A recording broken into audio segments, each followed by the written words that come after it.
बिस्मिल्लाहिर्रहमानिर्रहीम। अस्सलामुअलैकुम स्टूडेंट्स। मेरा नाम मोहम्मद अली है और मैं प्रोफेसर हूँ फ़िज़िक्स का गवर्नमेंट ग्रेजुएट कॉलेज साहिवाल में। और आज मैं तुम लोगों को पढ़ाने जा रहा हूँ स्पेशल थ्योरी ऑफ रिलेटिविटी। बड़ी बेतकल्लुफ़ होकर पढ़ाऊँगा, इसलिए बेतकल्लुफ़ होकर पढ़ाऊँगा कि इसमें एक इंटरेक्टिव वे में मुझे ये थ्योरी पढ़ानी है। और ये मैं थ्योरी पढ़ाऊँगा ग्रेजुएशन लेवल पर। ग्रेजुएशन लेवल से मुराद ये है कि इसमें बेसिस ऑफ थ्योरी भी क्लियर करूँगा मैं। इसमें आपको जो डेरिवेशन रिक्वायर होती है वो भी सारी इसमें सॉल्व करवाऊंगा। इवन द लॉरेंट्ज ट्रांसफॉर्मेशन कॉन्सेप्ट उसको भी हम कवर अप करेंगे। तो थ्योरी ऑफ रिलेटिविटी पे मेरे तजर्बे से ये बात सुन लो कि एक दफ़ा इसको सब्र व तहम्मुल से पढ़ लिया जाए और सुन लिया जाए तो 5-5, 10-10 साल नहीं इसके पीछे भागना पड़ता। ये एक ही नशिस्त में अच्छी तरह समझ भी आ जाएगी और अच्छी तरह इसकी एग्जाम्पल्स पता भी चल जाएंगी। सिर्फ इस पूरे लेक्चर को अच्छे से मैंने बेतहाशा एग्जाम्पल्स देने की कोशिश की है कि हर एक पॉसिबल एग्जाम्पल जिसके ज़रिए तुम्हें समझ आ सके कि स्पेशल थ्योरी के जो कुएं हैं ना उसमें छलांग कैसे लगानी है। ठीक है, तो इसमें सबसे पहले हम जिस चीज़ को अंडरस्टैंड करेंगे वो है हमारा फ्रेम ऑफ रेफरेंस। भाई फ्रेम ऑफ रेफरेंस क्या होता है यार? तुम जहाँ बैठे हुए हो वो तुम्हारा फ्रेम ऑफ रेफरेंस है। तुम जहां से बैठकर इस पूरी कायनात को ऑब्जर्व कर रहे हो, देख रहे हो, आसमान पे सूरज तलू और गुरूब होते देख रहे हो, चांद का आना जाना देख रहे हो, सितारों की गर्दिश देख रहे हो, आसपास में ट्रैफिक आती जाती देख रहे हो, ये सारा कुछ तुम जहां पर बैठकर देख रहे हो वो तुम्हारा फ्रेम ऑफ रेफरेंस है। मगर तुम्हारा फ्रेम ऑफ रेफरेंस इनर्शियल है या नॉन इनर्शियल है? अब ये क्या बला होती है यार? इनर्शियल फ्रेम उसे कहते हैं जिसकी एक्सेलरेशन जीरो हो। लेकिन फिर गौर करो, जब एक्सेलरेशन जीरो होती है तब या तो तुम रेस्ट पर होते हो या फिर तुम्हारा मोशन यूनिफॉर्म होता है। तो अभी तुम मुझे बता सकते हो कि तुम किस फ्रेम में हो? ऑब्वियसली तुम कहोगे कि मैं तो रेस्ट पर हूं, तो मेरा फ्रेम इनर्शियल फ्रेम है। लेकिन मैं अगर कहूं कि तुम एट ए टाइम रेस्ट पर भी हो और एट ए टाइम मूव भी कर रहे हो तो कितनी अजीब लगेगी बात। तो ऐसा है भी तो सही कि तुम अगर कुर्सी पे बैठे हो तो तुम रेस्ट पर हो, लेकिन तुम जिस कुर्सी पर बैठे हो, जिस कमरे में हो, जिस घर में हो, वो घर है तो ज़मीन पर, और ज़मीन सूरज के गिर्द गर्दिश कर रही है ना। तो इसका मतलब ये हुआ कि तुम्हें ज़मीन की गर्दिश तो महसूस ही नहीं हो रही। यही बात जहन में बिठा के रखना कि तुम ज़मीन पर एक मूविंग फ्रेम ऑफ रेफरेंस में होने के बावजूद हरकत को महसूस नहीं कर पा रहे। तो जहाँ तुम हरकत में होते हुए भी हरकत को महसूस ना कर पाओ, समझ लेना तुम किस फ्रेम ऑफ रेफरेंस में हो, इनर्शियल में हो। और जहां तुम हरकत को महसूस करने लगो, फर्ज करो एक बस में बैठ जाओ और बस भी खड्डों वाली रोड पे चली जाए, तो क्या होगा? तुम्हें खड्डे भी लगेंगे, आगे पीछे बस में टकरें भी खाओगे, कभी लेफ्ट कभी राइट, कभी फॉरवर्ड कभी बैकवर्ड। तो दैट फ्रेम जो एक्सेलरेटेड फ्रेम होगा वो क्या कहलाएगा? Non inertial frame of reference. अब इस नॉन इनर्शियल और इनर्शियल फ्रेम ऑफ रेफरेंस में मैं एक और इंपॉर्टेंट सी बात कवर अप कर देता हूं, बड़ी आसान सी, बड़ी मजे की बात। वो बात ये है कि जो आइंस्टाइन की स्पेशल थ्योरी है उसका ताल्लुक है इनर्शियल फ्रेम्स के साथ, और जो आइंस्टाइन की जनरल थ्योरी ऑफ रिलेटिविटी है, ठीक है, general theory of relativity deal करती है ग्रेविटी को और स्पेशल थ्योरी डील करती है स्पीड ऑफ लाइट को। ठीक है, इन दो चीजों के कॉम्बिनेशन से आगे जाकर हम चीजें अंडरस्टैंड करेंगे। बेसिक हमारा पर्पस होगा स्पेशल थ्योरी ऑफ रिलेटिविटी को अंडरस्टैंड करना। तो अब स्पेशल थ्योरी पढ़नी है ना, तो ज़हन में रखना कि हम ज़्यादा फोकस किस फ्रेम ऑफ रेफरेंस पे करेंगे? इनर्शियल फ्रेम ऑफ रेफरेंस पे करेंगे। इस स्लाइड से तुम आगे क्या इंफॉर्मेशन लेकर जा रहे हो कि तुम एक इनर्शियल फ्रेम का हिस्सा हो, तुम्हारी एक्सेलरेशन क्या है? जीरो है, और जीरो एक्सेलरेशन होते हुए तुम ये नहीं बता सकते कि भाई तुम रेस्ट पर हो या तुम मूव कर रहे हो। बात समझ आ गई है ना? तुम यही मानो कि तुम रेस्ट पर हो और इस यूनिवर्स में बाकी जो कुछ है वो क्या कर रहा है? मूव कर रहा है। अब बढ़ते हैं आगे। अब तुम एक रॉकेट में हो, वही मैंने बताया ना, रॉकेट, और रॉकेट की एक्सेलरेशन अगर जीरो है तो तुम्हें क्या लगेगा? तुम्हें लगेगा भाई तुम तो रेस्ट पर हो और ये नीली नीली जमीन, ये प्लैनेट तुमसे दूर जा रहे हैं। तुम्हें लगेगा तुम रेस्ट पर हो and the rest of the universe is moving. अभी जो मैंने जुमला बोला है, आगे कई स्लाइड्स तक मैं तुम्हें सिर्फ यही प्रूव करने जा रहा हूं कि बीइंग एन इनर्शियल ऑब्जर्वर तुम्हें नहीं पता कि तुम मूव कर रहे हो। बीइंग एन इनर्शियल ऑब्जर्वर तुम्हें यही लगना चाहिए है जैसे ज़मीन पर बैठे हुए लग रहा है कि तुम रेस्ट पर हो and the rest of the universe is moving. Same इसी तरह तुम एक ऑब्जर्वर हो, तुम कहीं से ज़मीन को गर्दिश करते हुए देख रहे हो तो तुम्हें लगेगा भाई तुम रेस्ट पर हो, ज़मीन गर्दिश में है, चांद गर्दिश में है, सूरज गर्दिश में है। तुम अगर एक इनर्शियल ऑब्जर्वर हो ना तो तुम नहीं बता सकते कि तुम मूव कर रहे हो। ये बात पल्ले बांध के चलना, सारी बातें समझ आ जाएंगी और आसान भी हो जाएंगी। इस स्क्रीन का स्क्रीनशॉट ले लो, क्योंकि इसमें जितनी एग्जांपल्स मैंने लिखी हैं, कभी थ्योरी ऑफ रिलेटिविटी को दोबारा अंडरस्टैंड करना हो, यही एग्जांपल्स रिकॉल करना, यही पैटर्न चलेगा और इससे एक एक बात रिलेटिविटी की जो है वो तुम्हें दोबारा से समझ आ जाएगी। अब आते हैं हम रिलेटिव होना किसे कहते हैं। फर्ज करो मैं बीइंग अ प्रोफेसर तुम्हारे सामने हूँ और मैं अपना राइट और लेफ्ट हैंड तुम्हें ओपन करके दिखा रहा हूँ और तुमसे कहता हूँ भाई जो मेरा राइट है, देखो जरा मेरे राइट हैंड की तरफ, जो मेरा राइट हैंड है, इस राइट हैंड की तरफ तुम्हारा कौन सा हाथ है? लेफ्ट। तो अगर मैं तुम्हारे सामने खड़ा होकर तुम्हें ये कहूँ कि भाई ये राइट साइड है, तो तुम क्या कहोगे? तुम कहोगे नहीं ये लेफ्ट साइड है। और मैं जिद करूँगा नहीं ये तो राइट ही है, तो तुम करोगे जिद कि नहीं ये तो लेफ्ट है। फिर हम दोनों आपस में जिद करने लग जाते हैं, मैं कहूँगा नहीं ये राइट है, तुम कहोगे नहीं ये लेफ्ट है। तो तुम भी एक इनर्शियल ऑब्जर्वर हो और मैं भी एक इनर्शियल ऑब्जर्वर हूँ। जहाँ से मैं इस दुनिया को देख रहा हूँ वहाँ से ये जगह मेरी राइट है, और जहाँ से तुम इस दुनिया को देख रहे हो वहाँ से ये जगह तुम्हारी लेफ्ट है। तो हम दोनों गलत नहीं हैं, लेकिन हम एक बात पे मुत्तफिक नहीं हो रहे। ये जुमला अगली फिर कई स्लाइड्स तक तुम्हारे काम आएगा कि हम दोनों जहाँ से इस यूनिवर्स को ऑब्जर्व कर रहे हैं, हम दोनों गलत नहीं हैं, मगर हम एक बात पर इत्तफाक नहीं कर रहे। मैं कह रहा हूँ ये मेरा राइट है, तुम कह रहे हो ये मेरा लेफ्ट है। हम दोनों सच्चे हैं, हम दोनों सच्चे हैं, तुम भी और मैं भी, लेकिन हम एक बात पे एग्री नहीं करेंगे। यही एक बात पे हम एग्री नहीं करेंगे और तुम देखना कि आइंस्टाइन हमें ऐसे इकट्ठा करेगा ना, वो कहेगा कि भाईजान आ जाओ जरा, तुम दोनों को मैं एक बात पे एग्री करवाता हूँ। और वो जिस बात पे हमें एग्री करवाएगा ना, वो बात असल बात है स्पेशल थ्योरी ऑफ रिलेटिविटी, कि हम जहाँ एक चीज़ पे एग्री हो जाएंगे वहाँ से स्पेशल थ्योरी ऑफ रिलेटिविटी शुरू हो जाएगी। अभी तो एग्री नहीं है ना भाई, ये मेरा राइट है तुम्हारा लेफ्ट है, चलो मान लिया हम दोनों सच्चे हैं, पर हम एक बात पे एग्री नहीं है।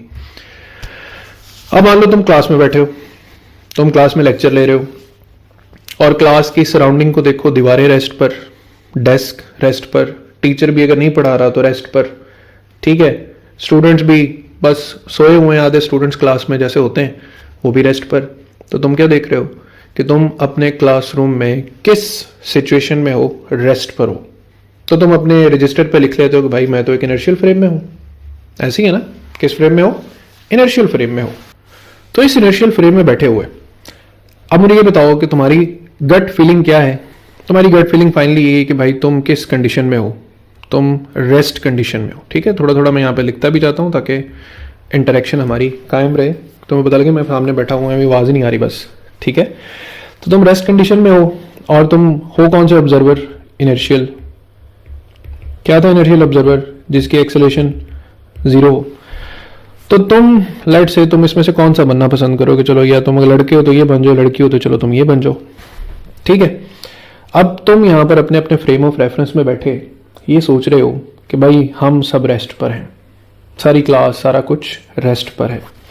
लेकिन तुम्हारी सारी क्लास क्या पूरी ज़मीन का हिस्सा नहीं है? और अगर ये ज़मीन का हिस्सा है, ये देखो, ये मैंने तुम्हारी क्लास यहाँ पर रख दी है, साथ ज़मीन बना दी ताकि तुम्हें समझ आए कि तुम ज़मीन का हिस्सा हो। ठीक है, तो यहाँ पे मैंने इंग्लिश में बातें भी लिखी हुई हैं, इनको पढ़ भी लेना कि you are a part of earth which is not at rest in the orbit. ज़मीन तो हरकत में है ना, ज़मीन सूरज के गिर्द घूम रही है, लेकिन हरकत के बावजूद तुम किसी किस्म का मोशन फील नहीं कर रहे। कितनी अजीब जादूगरी है कि तुम हरकत में भी हो और तुम मोशन भी फील नहीं कर रहे। यही जादूगरी तो है इनर्शियल ऑब्जर्वर होने की, कि तुम हरकत में भी हो तो जीरो एक्सेलेरेशन की वजह से तुम्हें यही लगेगा कि तुम रेस्ट पर हो। तो यहाँ पर बातें मैंने उसी तरह जिस तरह बोल रहा हूँ वही लिखी है कि you will think that you are at rest and the rest of the universe is moving. तो तुम सब बच्चे जो इस क्लासरूम का हिस्सा थे, तुम सब यही समझ रहे हो कि तुम सब रेस्ट पर हो, सभी एक बात पे एग्री हो। लेकिन अब एक काम करते हैं, इसमें से किसी चालाक से स्टूडेंट को ना इस क्लास से बाहर निकाल देते हैं और क्लास से बाहर निकालकर उसे कहते हैं कि भाई जाओ, निकल जाओ ऑर्बिट से बाहर और जाके देखो हम कैसे नजर आ रहे हैं। अब ये जमीन गर्दिश में है, ज़मीन ऑर्बिट कर रही है सूरज के गिर्द, ठीक है। और वो स्टूडेंट जिसे हमने क्लास से बाहर निकाला था, बाहर निकल के मिकी माउस बन गया। अब वो मिकी माउस बन के ऑर्बिट से कहीं दूर चला गया और वो देखता है कि भाई ये तो पूरी ज़मीन सूरज के गिर्द घूम रही है। कितनी स्पीड पर? 30 किलोमीटर पर सेकेंड, ये स्पीड मैंने लिखी हुई है यहाँ पर। अच्छा, ये स्टूडेंट हमें एक टेक्स्ट मैसेज करता है जो हम ज़मीन पर रिसीव करते हैं। ये हमें कहता है कि सर, आप और आपकी क्लास ना 30 किलोमीटर पर सेकेंड की स्पीड पे ट्रैवल कर रहे हैं। अच्छा, इतना चालाक हो गया ये। तो मैं क्या करता हूँ, मैं तुम्हें वापस तुम्हारा फ्रेम दिखाता हूँ। मैं कहता हूँ भाई, तुम्हारे सफ़र करने वाले भाई का मैसेज आया है कि हम सब तो ट्रैवल कर रहे हैं 30 किलोमीटर पर सेकेंड पे। फिर हम एक दूसरे की शक्लें देखते हैं, हम में से तो कोई भी 30 पे नहीं है। हम तो फिर इस बात पे एग्री हैं कि we all are at rest. लेकिन अगर हम उस भाई के पास दोबारा जाते हैं तो जहां से वो हमें देख रहा है ना, वो यही कहेगा कि सर, आप और आपकी क्लास 30 किलोमीटर पर सेकेंड की स्पीड पे ट्रेवल कर रहे हैं। तो बात फिर तो लेफ्ट राइट पे नहीं आ गई कि हम मान रहे हैं कि हम रेस्ट पर हैं, वो मान रहा है कि हमारी स्पीड 30 है। तो हम दोनों गलत नहीं हैं, सच्चे हैं भाई, हम गलत नहीं हैं। लेकिन हम जिस चीज को जहां से ऑब्जर्व कर रहे हैं वो एक जैसी नजर नहीं आ रही। तो अब इसकी ऑब्जर्वेशन को मजीद इंजॉय करते हैं। कैसे इंजॉय करते हैं? ये जहां से हमें देख रहा है वहां से सिर्फ उसको जमीन घूमती नजर आ रही है, तो वो कह रहा है कि स्पीड 30 है। अब हम इसको वहां भेजते हैं जहां से ना ये हमारे सोलर सिस्टम को गैलेक्सी में ट्रैवल करता हुआ देखे। देखो, ये जमीन पूरी गैलेक्सी है, ये पूरी मिल्की वे गैलेक्सी है, ठीक है। ऐसी मिलती जुलती है और ऐसी घूमती है। इसमें ना यहां करके, यहां जहां ये मैं रेड डॉट बना रहा हूं, यहां करके हमारा सोलर सिस्टम है। और हमारा सोलर सिस्टम भी गैलेक्सी में पूरा ये एक रोटेशन कंप्लीट करता है और ये ऐसे गर्दिश में है। देखो, ये वाला डॉट देखो, ये हमारा सूरज है और सूरज गैलेक्सी के गिर्द ये पूरा चक्कर मुकम्मल करेगा। और देखो, ये साथ साथ जमीन को भी लेकर जा रहा है।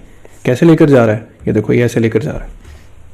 ये सूरज ये गर्दिश कर रहा है और ये उसके गिर्द गोल गोल दायरे में जमीन घूमती हुई साथ साथ जा रही है, ठीक है। तो जमीन की स्पीड कितनी थी? 30। और ये जो सूरज है ना, ये भी स्पीड में सफर कर रहा है, ट्रेवल कर रहा है। तो सूरज की जो गैलेक्सी में ट्रेवलिंग स्पीड है ना, वो 200 किलोमीटर पर सेकेंड है। भाई, अब हमारी टोटल स्पीड कितनी होगी? 230 किलोमीटर इन 1 सेकेंड। 230 किलोमीटर इन 1 सेकेंड। तो हमें ये हमारा मिकी माउस भाई वापस इंफॉर्मेशन भेजेगा ज़मीन पे, सर अब तो आपकी स्पीड 230 है। और हम फिर एक दूसरे की शक्लें देखेंगे और कहेंगे भाई कहाँ से 230 है, हम तो रेस्ट पर हैं। तो बात सच्ची है ना कि हम जहाँ बैठे इस दुनिया को देख रहे हैं, हम वाकई रेस्ट पर हैं। लेकिन जहाँ से हमारा मिकी माउस भाई हमें देख रहा है, वो देख रहा है कि हम तो महवे सफ़र हैं। सूर हर शय मुसाफिर, हर चीज़ राही। इलामा इकबाल का है ना मिसरा, क्या चांद तारे क्या मुर्गो माही, हर चीज़ सफ़र में। तो वो हमें देख रहा है, हमारी स्पीड 200 किलोमीटर पर सेकेंड है।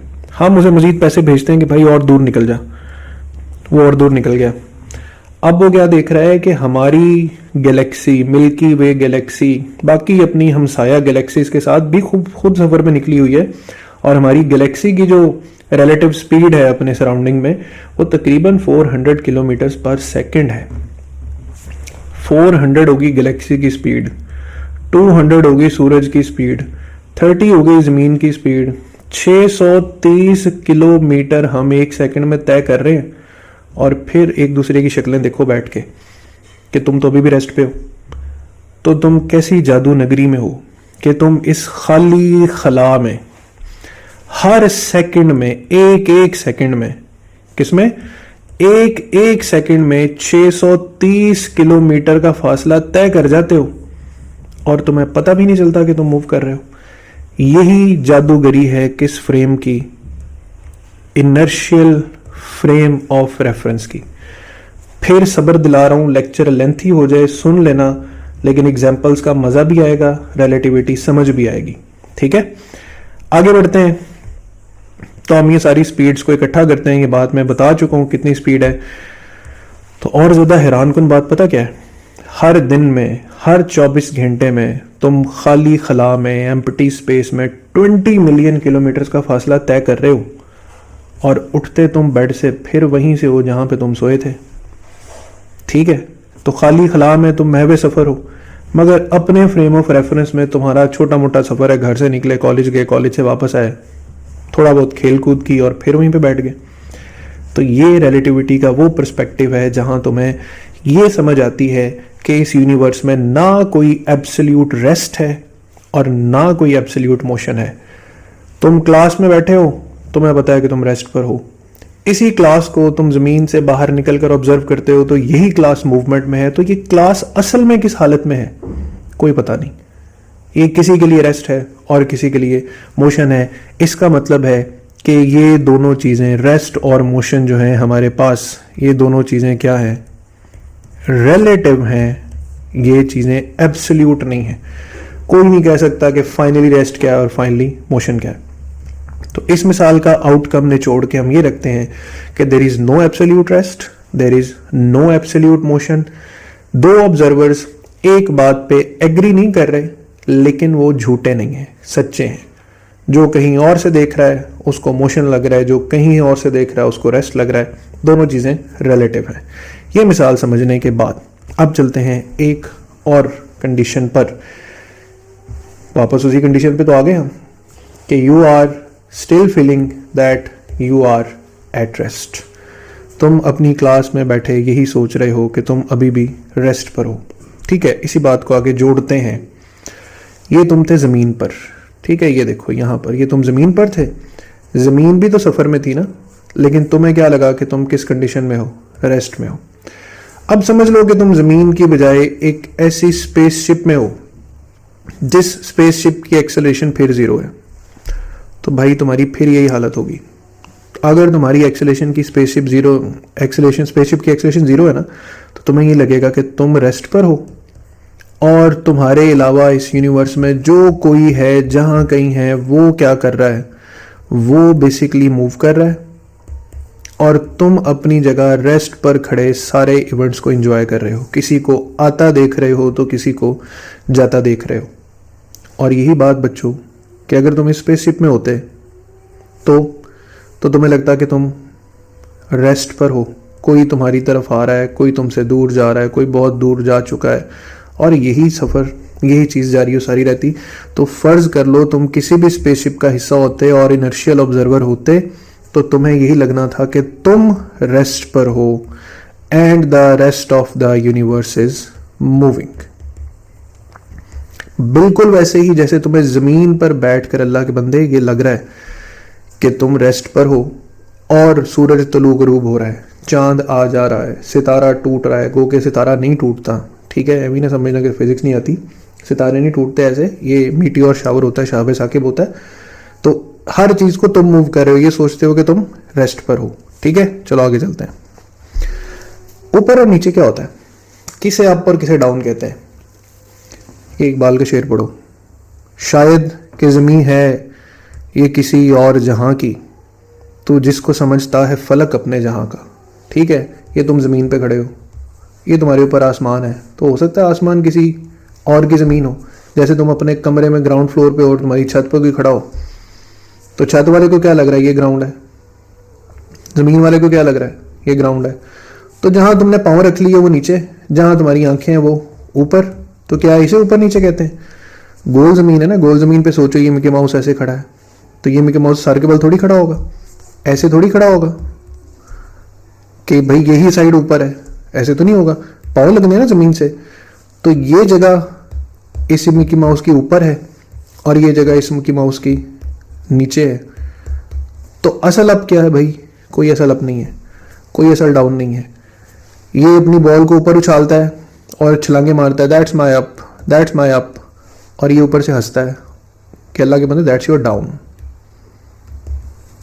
वो कहता है नहीं भाई, मैं आंखें ऊपर, मुंह ऊपर उठा के देख रहा हूँ, ये मेरा अप है। वो कहता नहीं भाई, मुझे तो सर झुका के देखना पड़ रहा है, ये डाउन है। तो बच्चों, कौन सा अप और कौन सा डाउन, कोई अप नहीं, कोई डाउन नहीं। बस जिधर तुम्हारी आंखें हैं, जहाँ तुम सर उठा लो वो तुम्हें लगता है ऊपर है, जहाँ तुम सर झुका लो वो तुम्हें लगता है नीचे है। तो concept of up and down भी तो प्योर रिलेटिव हुआ ना, रिलेटिव हुआ ना, कि किसी के लिए जो चीज़ अप है वो किसी के लिए डाउन है। तुम्हारे लिए छत ऊपर है और इसके लिए छत नीचे है। इसी बात को चलो और इंटरेस्टिंग करते हैं। ज़मीन पे हो ना तुम, फ़र्ज़ करो तुम एस्ट्रोनॉट बन गए हो बड़े होके, तो अगर तुम ज़मीन पर हो और तुम एस्ट्रोनॉट बन गए हो तो तुम यहाँ पर चांद चमक रहा है, तो तुम चांद को कहाँ देख रहे हो? ऊपर, ठीक है। तो ज़मीन पर खड़े होकर ये पूरा कायनात का निज़ाम तुम्हें किधर नज़र आएगा?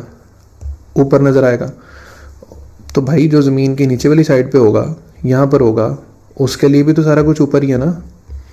तो चूंकि तुम्हारे पाँव के नीचे ज़मीन है, इसीलिए तुम्हें लग रहा है कि हर चीज़ जो ज़मीन से ऊपर असर करके देखनी पड़े वो ऊपर है, तो तुम्हारे पाँव से ज़मीन छीन लेते हैं।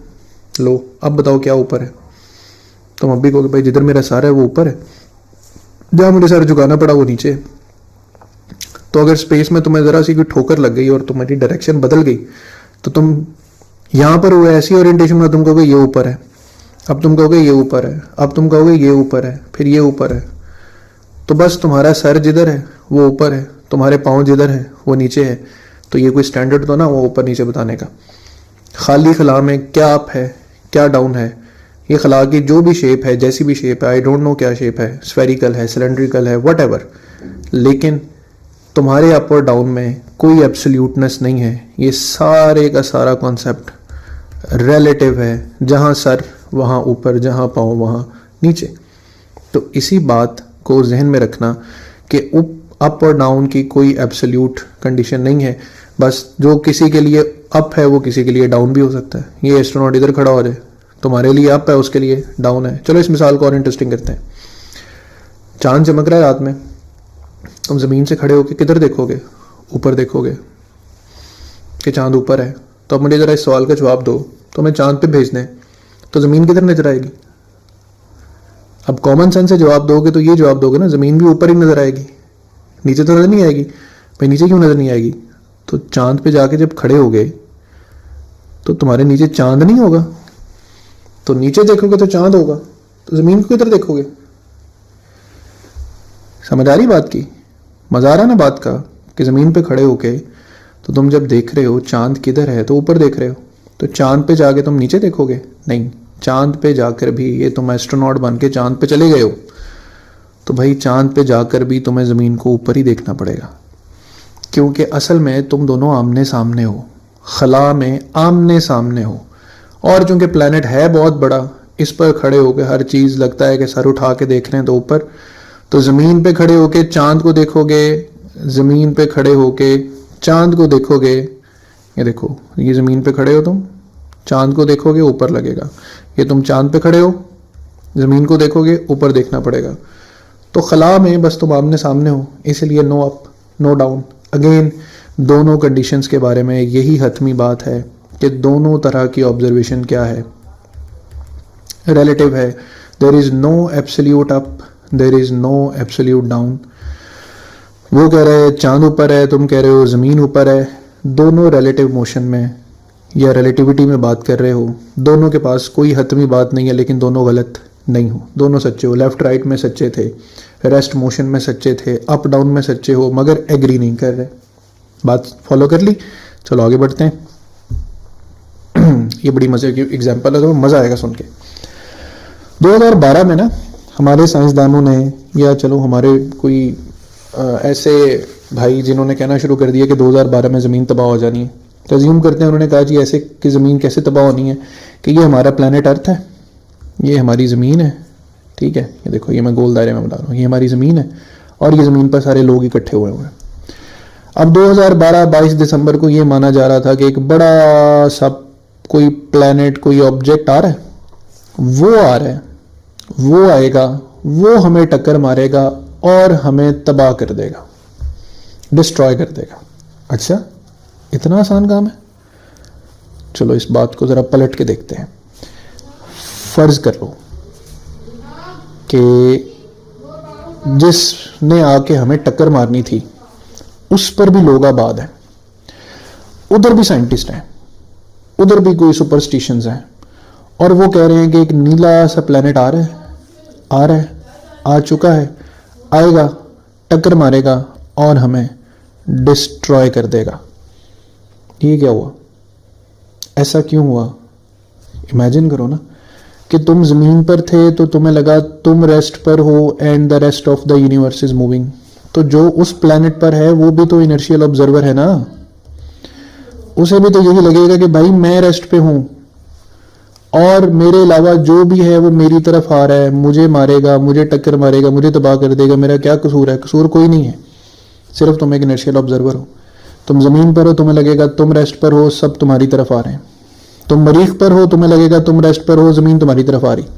लेकिन अगर तुम और ज़्यादा अच्छे तरीके से देखो और देखो एक थर्ड ऑब्जर्वर बन के, ना तुम ज़मीन पे हो ना तुम मरीख पे हो, ठीक है, तुम्हें लगेगा मरीख ज़मीन की तरफ जा रहा है, ज़मीन मरीख की तरफ जा रही है, न्यूटन का ग्रेविटेशनल लॉ तुम्हारे सामने प्रैक्टिकली तुम्हें नज़र आ रहा है, एंड ये दोनों ऑब्जेक्ट्स आकर एक दूसरे को टक्कर मार के तबाह कर देंगे, और इस तबाही में तुम कहोगे कि it's just an in elastic collision in one dimension. Physics का एक बड़ा अच्छा सा टॉपिक है।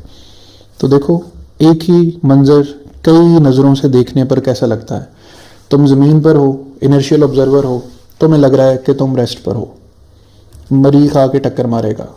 तुम मरीख पर हो, तुम्हें लगेगा मरीख रेस्ट पर है, ज़मीन आके टक्कर मारेगी, ठीक है। और तुम एक थर्ड ऑब्जर्वर हो तो तुम्हें बस यही पता है कि न्यूटन का ग्रेविटेशनल लॉ काम कर रहा है, ये दो स्पेस ऑब्जेक्ट्स हैं, आएंगे एक दूसरे के टक्कर मारेंगे, तबाह करेंगे, जो मर्जी करें, ऐसे स्पेस में हर वक्त हो रहा है। तो क्या हुआ? फिर तुम इनर्शियल ऑब्जर्वर थे, फिर जादूगरी में फंस गए। तुम कह रहे हो कि दोनों एक दूसरे को टक्कर मार रहे हैं, मरीख कह रहा है ज़मीन टक्कर मारने आ रही है, और ज़मीन क्या कह रही है? ज़मीन कह रही है मरीख टक्कर मारने आ रहा है। तो असल में कौन आ रहा है? फिर असल छुप गया, फिर रिलेटिव ही होना पड़ा ना भाई। तुम जिस फ्रेम ऑफ रेफरेंस में हो वहीं से बैठ के बताओगे ना कि क्या हो रहा है, तो फिर रिलेटिव हो गया सब। ज़मीन पर ज़मीन की रिलेटिविटी चल रही है, मरीख पर मरीख की चल रही है, थर्ड ऑब्जर्वर के लिए दोनों चीज़ें आपस में टक्कर खाने लगी हैं। फिर तुम दो ऑब्जर्वर्स एक बात पे एग्री नहीं हुए। यही बात चल रही है कि दो इनर्शियल ऑब्जर्वर्स किसी एक इंट्यूशन पर, किसी एक ऑब्जर्वेशन पर इकट्ठे एग्री नहीं हो रहे। ठीक है, आगे बढ़ते हैं। अच्छा जी, समझ लो कि तुम हो तो नहीं, लेकिन चलो मान लो, लेक्चर को इंटरेस्टिंग भी तो करना होता है ना, मज़े का भी रखना होता है। तो मान लो तुम ये मिकी माउस हो, और तुम मिकी माउस हो, ट्रेन की छत पे खड़े हो, ट्रेन की छत पे एक बॉल बाउंस कर रही। तो ज़रा ये मिकी माउस बन के बताओ, तुम बॉल को कैसे देख रहे हो, कैसा मोशन देख रहे हो बॉल का? तुम कहोगे जी मैं तो बॉल का मोशन देख रहा हूँ अप एंड डाउन, और ये लीनियर मोशन है। कौन सा मोशन है? लीनियर। चलो मैं तुम्हारे लिए ट्रेन चला देता हूँ। तुम ट्रेन के साथ साथ चल रहे हो, ट्रेन चल रही है, train let's so inertial movement है, एक्सेलरेशन जीरो है, तो तुम अभी भी हंस के यही कहोगे कि ले अभी भी अप एंड डाउन ही है, अभी भी इसका मोशन क्या है? लीनियर है। लीनियर है, अच्छा चलो मैं फिर थोड़ा सा मंजर चेंज करता हूँ। अब ऐसा करते हैं कि एक अंकल आंटी को हम यहाँ पे बिठा देते हैं, और अंकल आंटी से कहते हैं, अंकल आंटी आपने हमें ज़रा ना इस बॉल का मोशन ऑब्जर्व करके बताना है कि आपकी नज़र में क्या है। तुम अभी भी वहीं खड़े हो, ठीक है, तुम्हारा कोई काम नहीं है अंकल आंटी के साथ। ये चल पड़ी ट्रेन, तो तुम्हें जहाँ पर खड़े हो तुम्हें अभी भी ये लीनियर लग रहा है, लेकिन ये देखो कि अंकल आंटी के लिए ये मोशन कैसा है। अरे वाह, इनके लिए तो बॉल ऊपर भी जा रही है और आगे भी जा रही है, तो इन्हें दोनों मूवमेंट्स नजर आएंगी। तो अंकल आंटी क्या कहेंगे कि भाई इस बॉल का मोशन पैराबोलिक है। क्या है? पैराबोलिक। और तुमसे आके पूछते हैं कि इस बॉल का मोशन क्या है, तुम कहते हो लीनियर। हम तुम्हें मनाने की कोशिश करते हैं कि भाई मान जा ये पैराबोलिक है, तुम नहीं मानोगे। हम अंकल आंटी को मनाने की कोशिश करते हैं, अंकल आंटी ये मोशन लीनियर है, वो भी नहीं मानेंगे, क्योंकि दोनों इनर्शियल ऑब्जर्वर है। दोनों जहां से बैठकर इस यूनिवर्स को ऑब्जर्व कर रहे हैं, दोनों एक जैसा इवेंट ऑब्जर्व नहीं कर रहे। ये इवेंट भी दोनों की नज़र में क्या हो गया? रिलेटिव हो गया। बात समझ आ रही कि रिलेटिविटी क्या है? कि दो इनर्शियल ऑब्जर्वर्स एक जैसी ऑब्जर्वेशंस को देखते हुए एक जैसी राय कायम नहीं कर रहे, पर दोनों गलत नहीं है। अंकल आंटी भी गलत नहीं है, मिकी माउस भी गलत नहीं है। वो जहां खड़ा बॉल को देख रहा है उसका मोशन लीनियर है, अंकल आंटी जहां पर बैठ के बॉल को देख रहे हैं उसका मोशन पैराबोलिक है। दोनों एक चीज पे एग्री नहीं कर रहे, ऑल ओके? यहाँ तक चीज़ों को ज़रा अंडरस्टैंड कर लो। चलो आगे बढ़ते हैं। आगे देखते हैं कौन सी एग्जाम्पल हमारा वेट कर रही है।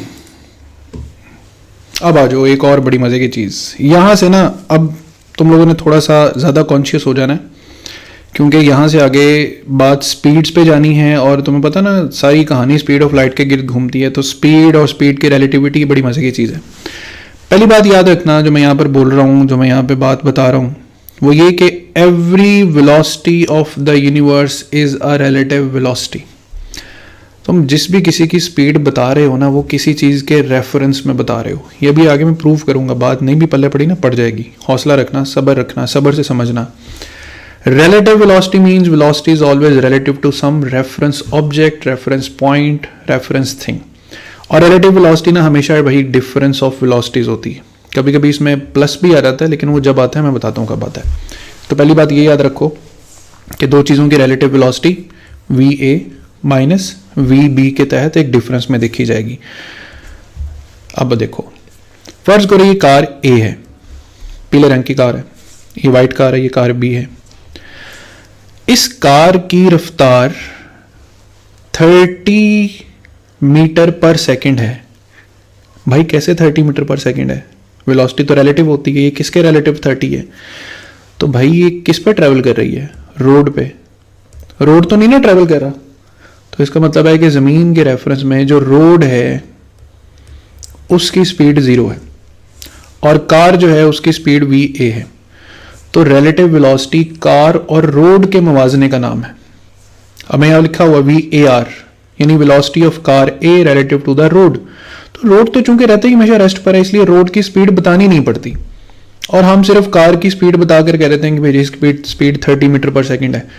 तो याद रखना ये 30 हमेशा रिलेटिव टू रोड होती है। आइंदा बाइक पे सफर करो, गाड़ी पे करो, टांगे रिक्शे, जिस पे मर्जी करो, उसकी जो भी स्पीड होगी वो तुम्हारे रोड के रिलेटिव होगी। ये बात ज़हन में बिठा लेना। ऐसा नहीं है तुम खलाओं में उड़ी जा रहे हो और तुम्हारी स्पीड बस एब्सोल्यूट स्पीड है। कोई एब्सोल्यूट स्पीड नहीं है तुम्हारी, तुम रिलेटिव टू द रोड जा रहे हो, और रोड बेचारा किस चीज़ पे है? रेस्ट पे। कार B है, कार B थोड़ी तेज़ कार है। कितनी तेज़ है? 50। भाई 50 किसके रिलेटिव? रोड के रिलेटिव। रोड 0 है, रोड रेस्ट पर है, V रोड क्या है? 0 है। तो इसकी स्पीड 50 रोड के रिलेटिव 50 है, इसकी 30 रोड के रिलेटिव 30 है। अच्छा, और इंटरेस्टिंग कर लो, चलो दरमियान से रोड निकाल दो, रोड को कंसीडर ही नहीं करना अब हमने, रोड तो रहता ही रेस्ट पे। चलो मान लो इन दोनों गाड़ियों को आपस में कंपेयर करते हैं। हम लिखते हैं वेलोसिटी ऑफ कार B, ये BA लिखा है ना, तो इसको लिखने का तरीका देख लेना, VB minus VA। VB minus VA का मतलब है velocity of car B 50, car A 30। तो इनकी आपस में देखो रिलेटिव वेलोसिटी 20 है। यानी अगर तुम इस कार में बैठे इस कार को देख रहे हो, तो तुम्हें लग रहा है कि ये कार 20 मीटर पर सेकंड से ट्रेवल कर रही है। और अगर तुम्हें मैं यहाँ सड़क के किनारे खड़ा कर दूं, तो तुम कहोगे सर इसकी स्पीड 50 है, इसकी स्पीड 30 है। और अगर तुम इस पीली गाड़ी में बैठे हो, तुम कहोगे इसकी स्पीड 20 है। अल्लाह के बंदे, फिर असल स्पीड कौन सी है? फिर परेशान कर दिया ना, फिर पागल हो रहे ना हम। असल स्पीड कौन सी है? कोई असल स्पीड नहीं है, नो एब्सोल्यूट स्पीड। दोबारा कहानी को आसान कर रहा हूं मैं, परेशान नहीं कर रहा, पागल भी नहीं कर रहा। तुम कार A में बैठे हुए हो, यहाँ शीशे के पास मुंह ला के बैठे हुए हो, ठीक है। आप शीशे के करीब मुंह करके बैठे, तुम पीली वाइट कार को देखते हो, तुम कहते हो इसकी स्पीड है 20। और तुम्हें मैं कहता हूँ रोड के साइड पे खड़े होकर देखो, तुम कहते हो इसकी स्पीड है 50। तो मैं तुमसे आके पूछता हूँ कि भाई इसकी असल स्पीड क्या है? तुम कहते हो सर जब मैं इस गाड़ी में बैठता हूँ ये 20 हो जाती है, जब मैं रोड पे आके खड़ा होता हूँ ये 50 हो जाती है। तो इसका मतलब यही हुआ ना कि स्पीड्स क्या होती हैं? रिलेटिव होती हैं, एब्सोल्यूट नहीं होती। चलो इस गाड़ी को ऑपोजिट मोशन में या B, अच्छा एक और मिसाल लो। अब हमने पहले लिखा था ना BA, तो B पहले था, ये बाद में हमने AB लिख दिया। क्या लिख दिया? AB। तो A पहले B बाद में, आंसर आया -20।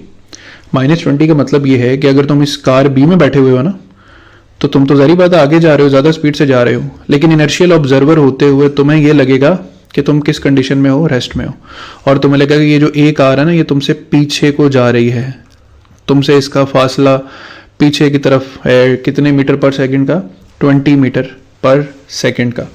तो ये सिर्फ पर्सपेक्टिव चेंज करने से, तुम कार ए में बैठ जो दुनिया और है, कार बी में बैठ जो दुनिया और है, ठीक है। और रिलेटिव वेलोसिटी आप इंटरचेंज भी कर सकते हो, ए टू बी, बी टू ए भी ले सकते हो। खैर ये तो मिसाल एक हो गई, इसमें पिछली मिसाल को ज़्यादा तुम्हें अच्छी समझ आएगी, उसको जेन में रख लेना, दूसरी पे इतना सर खपाने की जरूरत नहीं है।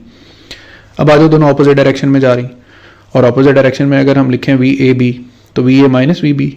अब ये जो कार बी है ये तो ऑपोजिट डायरेक्शन में वेलोसिटी हो गई, ये इस डायरेक्शन की वेलोसिटी है तो इसको पॉजिटिव ले लो, ये इस डायरेक्शन की है तो इसको नेगेटिव ले लो।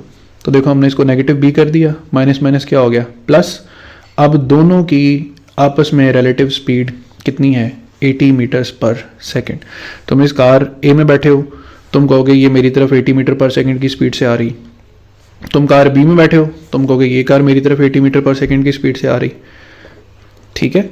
तो अब बात सिंपल वही है कि तुम रोड के किनारे पर खड़े होकर देख के कहोगे कि नहीं भाई इसकी स्पीड जो है ना वो 50 है, चलो -50 कर लो क्योंकि तुम्हारे ऑपोजिट लेफ्ट साइड की तरफ जा रही, और तुम कहोगे इसकी स्पीड वही 30 है।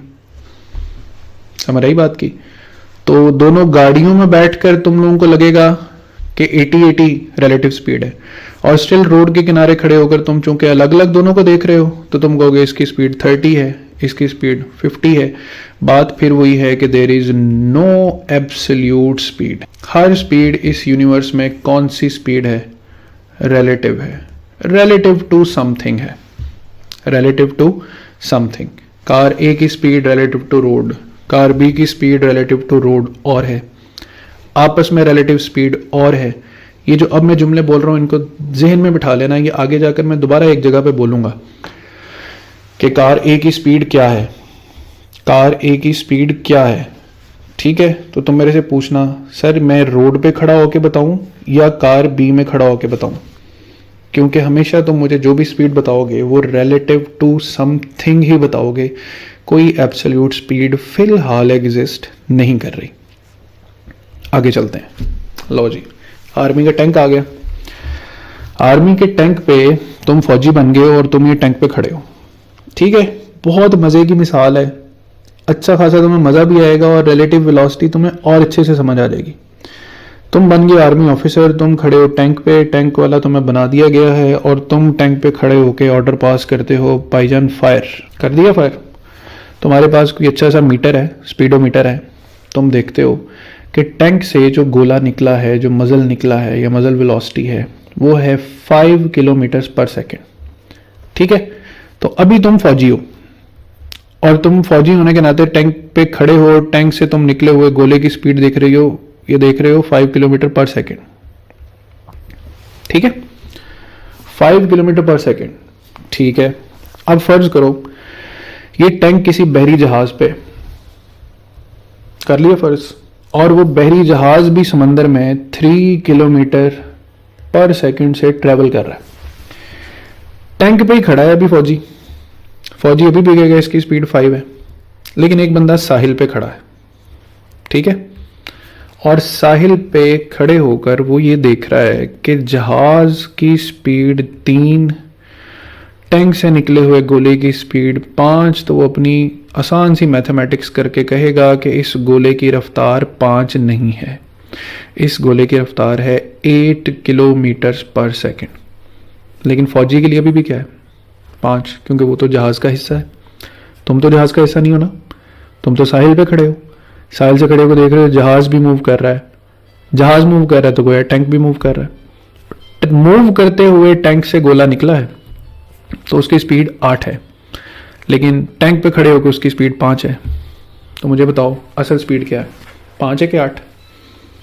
तो तुम अब इतने स्मार्ट हो गए हो कि तुम मुझे बड़ा स्मार्टली आंसर करोगे कि सर अगर मैं टैंक पे खड़ा होकर बताऊं तो स्पीड 5 है क्योंकि मैं टैंक के साथ साथ मूव कर रहा हूं, और अगर मैं साहिल पे खड़ा होकर बताऊं तो इसकी स्पीड 8 है क्योंकि मैं टैंक को और जहाज को इकट्ठा मूव करते हुए दिख रहा हूं।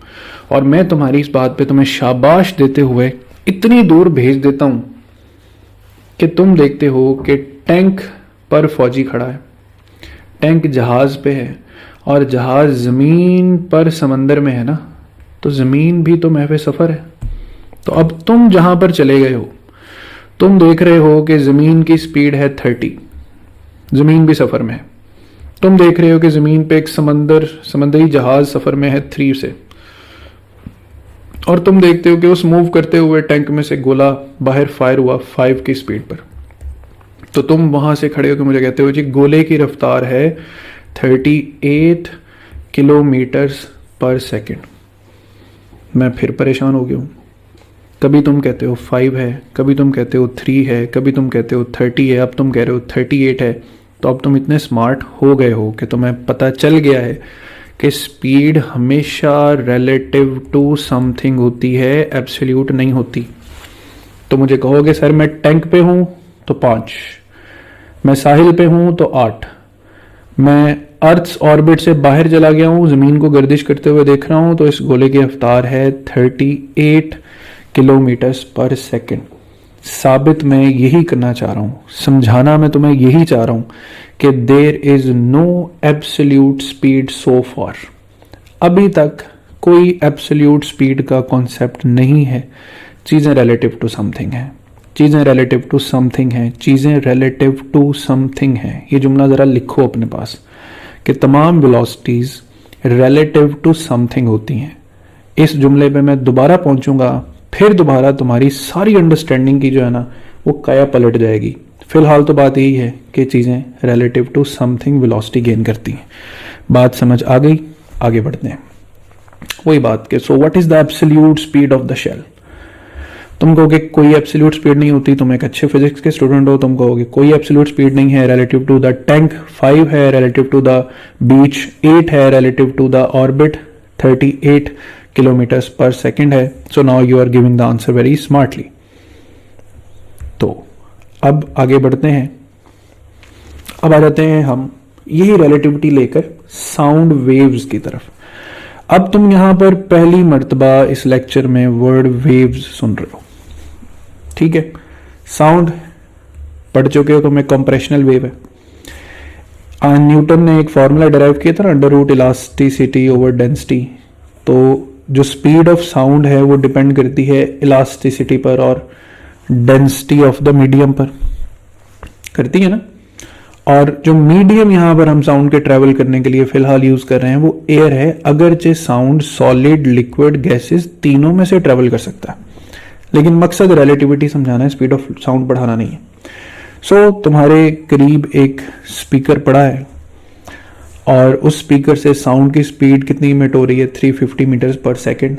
तुम यहां पर खड़े स्पीड ऑफ साउंड को ऑब्जर्व कर रहे हो, तो तुमसे मैं सवाल पूछता हूं कि जी what is the speed of sound for this listener. क्या जवाब दोगे बोले तुम जवाब दोगे सर इसकी स्पीड है 350 मीटर्स पर सेकेंड। ठीक है, मैं तुम्हारे लिए सिनेरियो बदलता हूं। मैं कहता हूं अब ये स्पीकर एक गाड़ी पे है और गाड़ी तुम्हारी तरफ बढ़ रही है 50 मीटर पर सेकेंड से। तो गाड़ी 50 से, मतलब स्पीकर भी 50 से ट्रेवल कर रहा है और उस 50 मीटर पर सेकेंड से, अच्छा चलो मान लो ये वो टैंक है और ये उससे निकलने वाला गोला है। तो टैंक 50 से मूव कर रहा है, गोला 350 से मूव कर रहा है, तो तुम्हें जो कान में गोला बजेगा जाके साउंड का, वो कितनी स्पीड पे बचेगा, 400 मीटर पर सेकेंड। ठीक है, मेरी बेतकल्लुफी को बर्दाश्त कर लेना, लेक्चर समझ आ जाएगा। तो अब तुम क्या कह रहे हो, अब तुम कह रहे हो स्पीड 400, पहले तुम कह रहे थे 350। तो तुम मुझे कहोगे ना सर पहले स्पीकर रेस्ट पे था, अब स्पीकर कार पे लगा हुआ है और मेरी तरफ कार बढ़ रही है, तो दोनों की स्पीड ऐड हो जाएगी, V1 प्लस V2 हो जाएगा। और साउंड एक वेव है, ठीक है ना। और जारी बात है ये 350 किसके रिलेटिव है, और रिलेटिव टू द समझ लो कि जो स्टैटिक रोड है उसके रोड हो जाएगा। हो सकता है हवा रेस्ट पे हो और हवा में से साउंड कंप्रेशनल वेव आगे ट्रेवल कर रही हो 350 पे। अच्छा चलो गाड़ी का रुख मोड़ देते हैं। अब गाड़ी तुमसे दूर जा रही है 50 मीटर पर सेकेंड पे और साउंड तुम्हारी तरफ आ रहा है 350 से। अब बताओ अब क्या स्पीड होगी। अब तुम कहोगे सर अब इसकी स्पीड है 300 मीटर पर सेकेंड। मैं पूछूंगा क्यों, तुम कहोगे कि स्पीकर वैसे बैकवर्ड मूव कर रहा है और साउंड उसमें से निकल रहा है, तो साउंड के 350 में से स्पीकर का जो ऑपोजिट 50 है वो माइनस हो जाएगा। जो तुम तक स्पीड पहुंचेगी साउंड की वो पहुंचेगी 300 मीटर्स पर सेकेंड। याद रखना, साउंड एक वेव है, साउंड एक वेव है।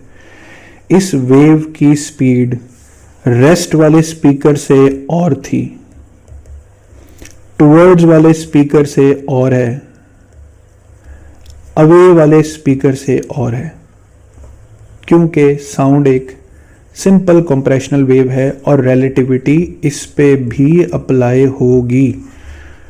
साउंड की स्पीड 350 रिलेटिव टू एयर है। गाड़ी आगे की तरफ आ रही है तो स्पीड बदल गई, गाड़ी पीछे की तरफ जा रही है तो स्पीड बदल गई। ये साउंड है, ये लाइट नहीं है। स्पीड बदल रही है, यही चीज क्या है? रिलेटिविटी है। ठीक है, इस मिसाल को जहन में रखना, जहन में बिठा लेना। अब एक और मिसाल, स्पीकर रेस्ट पे है, स्पीकर से आवाज निकल रही है। आवाज किस मीडियम में ट्रेवल कर रही है? एयर में।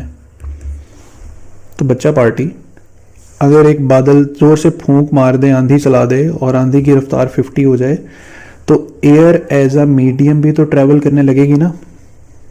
तो एयर की स्पीड 50, साउंड की स्पीड 350। अब उस हवा चलने पर भी तुम कहोगे कि स्पीड ऑफ साउंड तो 400 मीटर पर सेकंड है। और अगर यही बादल दूसरी तरफ से आगे फूंक मारे, यानी हवा चल रही इस डायरेक्शन में, स्पीकर आवाज निकाल रहा है इस डायरेक्शन में, तो तुम फिर कहोगे कि स्पीड कितनी है? 300 मीटर पर सेकेंड। फिर तुम रिलेटिविटी सीख गए हो और तुम रिलेटिविटी के अकॉर्डिंग मुझे राइट आंसर्स दे रहे हो। हवा नहीं चल रही, साउंड की स्पीड 350 है। हवा इस डायरेक्शन में चल रही है साउंड की स्पीड में, साउंड की स्पीड बढ़ जाएगी। हवा ऑपोजिट है, साउंड की स्पीड कम हो जाएगी। तो हवा के आने जाने से, हवा एक मीडियम है, इस मीडियम का कॉन्सेप्ट जहन में रखना। इस मीडियम के पास इलास्टिसिटी होनी चाहिए, इस मीडियम के पास डेंसिटी होनी चाहिए है।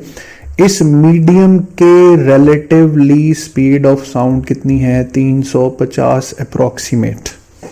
ठीक है, इस स्लाइड पर जो बातें तुमने सीख ली हैं वही बातें जब तुम लाइट पे अप्लाई करने जाओगे ना तो तब तुम्हारी अंडरस्टैंडिंग बदल जाएगी। अभी तक की तुम्हारी अंडरस्टैंडिंग फिर क्या है? दो ऑब्जर्वर्स एक ऑब्जर्वेशन पे एग्री नहीं करेंगे और चीजें रिलेटिव होती हैं, एब्सोल्यूट नहीं होती। रेस्ट मोशन रिलेटिव है, अप डाउन रिलेटिव है, कोलिजन्स रिलेटिव है। ठीक है ना, किसी भी ऑब्जेक्ट से निकलता हुआ साउंड और उसकी speed relative to the motion है। रेस्ट पे और है, टूवर्ड्स और है, अवे और है। और साउंड एक क्या है? वेव है। बोलो फिर, साउंड क्या है? वेव है। वेव ट्रेवल करती है तो किसके जरिए? मीडियम के जरिए। अगर मीडियम रेस्ट पर है तो वेव की स्पीड और है, अगर मीडियम हरकत में है तो वेव की स्पीड और है। मीडियम और साउंड या वेव अगर ऑपोजिट डायरेक्शन में ट्रेवल कर रहे हैं तो ऑटोमेटिकली स्पीड कम हो जाएगी, सेम डायरेक्शन में ट्रेवल करें तो स्पीड ज़्यादा हो जाएगी। तो साउंड की ये सारी बातें जहन में रखते हुए अब हम आते हैं एक बड़े ही इंटरेस्टिंग एक्सपेरिमेंट पर। फर्ज करो ये ट्रेन का एक कैबिन है, ये एक स्टूडेंट खड़ा हुआ है, ये दूसरा स्टूडेंट खड़ा हुआ है, ये दरमियान में तुम भी खड़े हुए हो, तुम्हारे सामने एक बल्ब लगा हुआ है और बल्ब से लाइट निकल रही है। अब लाइट निकल रही है तो न्यूटन का मानना ये था कि स्पीड ऑफ लाइट एक तो बेतहाशा स्पीड है, बेतहाशा स्पीड है। मतलब आप समझ लो कि उस दौर में ये माना जाए कि स्पीड ऑफ लाइट इनफाइनाइट है, ये बढ़ती है और बढ़ती ही चली जाती है। सो ये बल्ब से लाइट के 2 फोटॉन्स निकले। किस स्पीड से निकले? c स्पीड से निकले। अब एट अ टाइम निकले तो ये वाला ऑब्जर्वर और ये वाला ऑब्जर्वर दोनों एक ही टाइम पर, सेम टाइम पर ये लाइट देखेंगे। ठीक है, और अपनी अपनी घड़ियों को 12 बजे पे सेट कर लेंगे। ठीक है, दोबारा एक्सपेरिमेंट सुन लेना, आगे इसकी एनिमेशन भी आएगी। 2 ऑब्जर्वर्स हैं, ट्रेन का कैबिन है, ट्रेन में 2 ऑब्जर्वर्स भी खड़े हैं, तुम भी खड़े हो। तुम्हारे सामने बल्ब रोशन होता है, रोशन होकर बल्ब 1 फोटॉन भेजता है राइट को, 1 फोटॉन भेजता है लेफ्ट को। चूंकि तुम ट्रेन के अंदर हो, ट्रेन का कैबिन तो झूल नहीं रहा, ट्रेन का कैबिन तुम्हें लगेगा रेस्ट पर है, तो दोनों बंदों को लाइट एक ही टाइम पे रिसीव होगी और वो दोनों अपनी घड़ियों को 12-12 बजे पे जैसी लाइट देखेंगे ना तो 12-12 बजे पे सेट कर लेंगे। कर ली सेट? चलो ठीक है। अब ये स्पीड सफ़र कर रही है 50 मीटर पर सेकंड की कांस्टेंट स्पीड पर, लेकिन है तो इनर्शियल ही ना। और तुम अभी भी ट्रेन के कैबिन के अंदर ही हो। अब तुम ट्रेन के कैबिन के अंदर ही हो ना, तो तुम्हारी भी स्पीड 50 है, इसकी भी 50 है, इसकी भी 50 है, बल्ब की भी 50। सो अभी भी अंदर खड़े हुए तुम्हारे सामने बल्ब रोशन होगा, फोटॉन्स निकलेंगे, तो दोनों को फोटॉन्स एट अ टाइम ही रिसीव होंगे।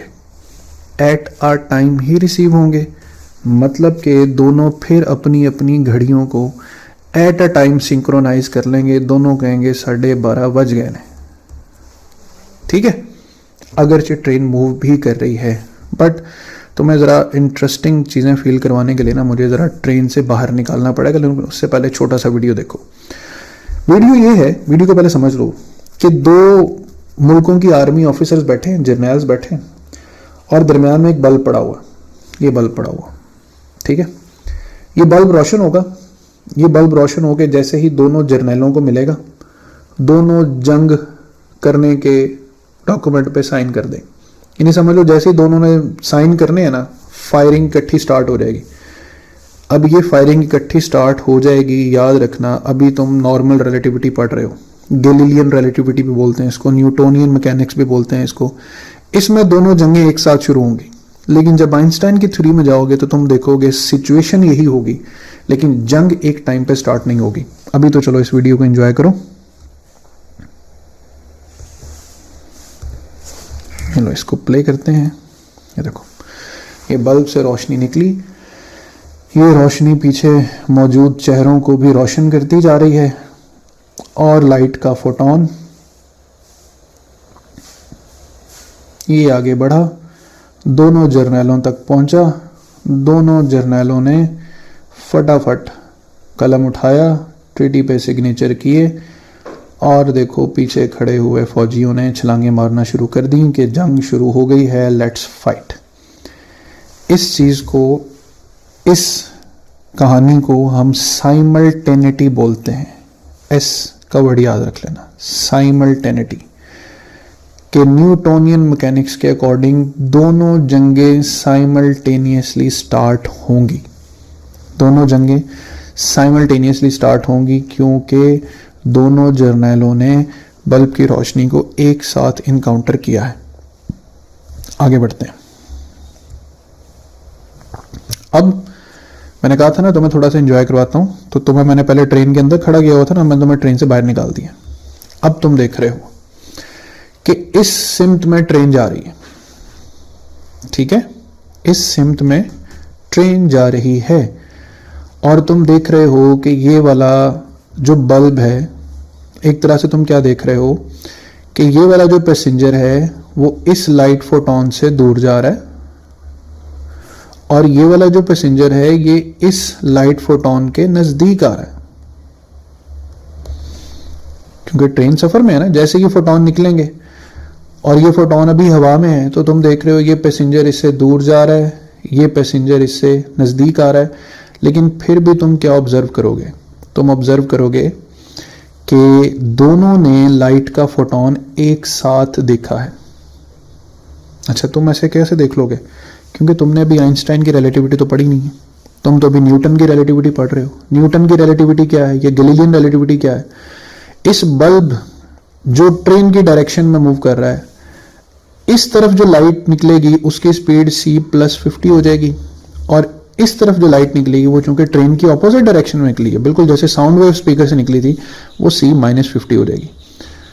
तो अगरचे ये बंदा दूर भी जा रहा है लेकिन इसको ज्यादा स्पीड वाली लाइट मिल रही है, और अगरचे ये बंदा नजदीक भी आ रहा है लेकिन इसको कम स्पीड वाली लाइट मिल रही है, तो दोनों को लाइट एट अ टाइम ही रिसीव होगी। दोनों की घड़ियों पे फिर से इकट्ठे ही 12 बजेंगे। अभी भी ट्रेन की मूवमेंट के बावजूद भी जो इवेंट्स हैं वो क्या हैं, साइमल्टेनियस हैं।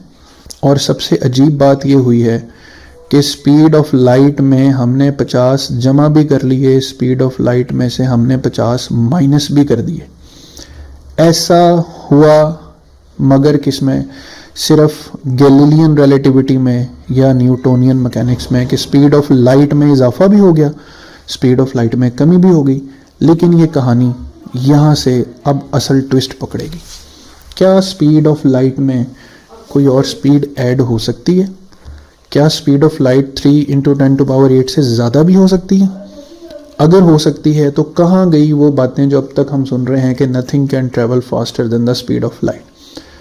तो यहाँ तक की वो मिसालें जो तकरीबन 55 मिनट से मैं तुम्हें मिसालें दे रहा हूँ, वो मिसालें ये हैं कि 2 ऑब्जर्वर्स एक ऑब्जर्वेशन पे एग्री नहीं करेंगे क्योंकि वो इनर्शियल हैं।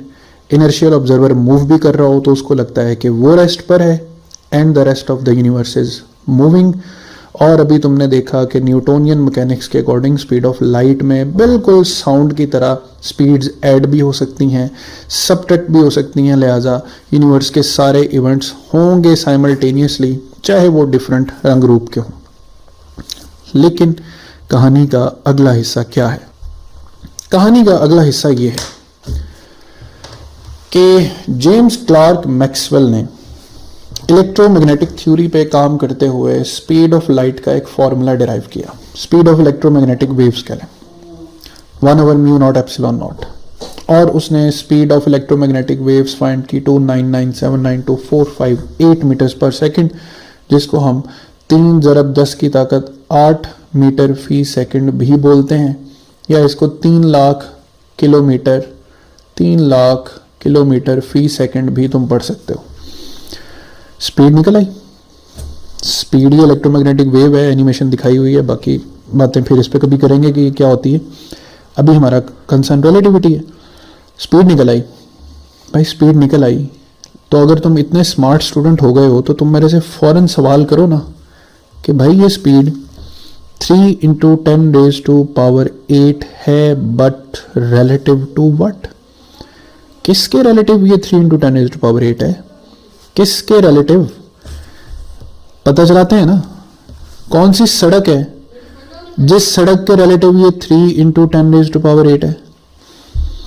कौन सा ऐसा गैलेक्टिक ऑब्जेक्ट है खला में, ऐसा कौन सा ऑब्जेक्ट है जिसके रिलेटिवली इसकी स्पीड 3 × 10⁸ है? क्या खला में एम्प्टी स्पेस में कहां हम कहेंगे कि जी इसकी स्पीड 3 × 10⁸ है? क्या रिलेटिव टू अर्थ ये 3 × 10⁸ है? ठीक है, वो जमीन तो खुद रिवॉल्व कर रही है। तो उसी सवाल को लेकर चलो जो गाड़ियों के मामले में था। गाड़ी की स्पीड रोड के रिलेटिव 30 थी, दूसरी गाड़ी के रिलेटिव 20 थी।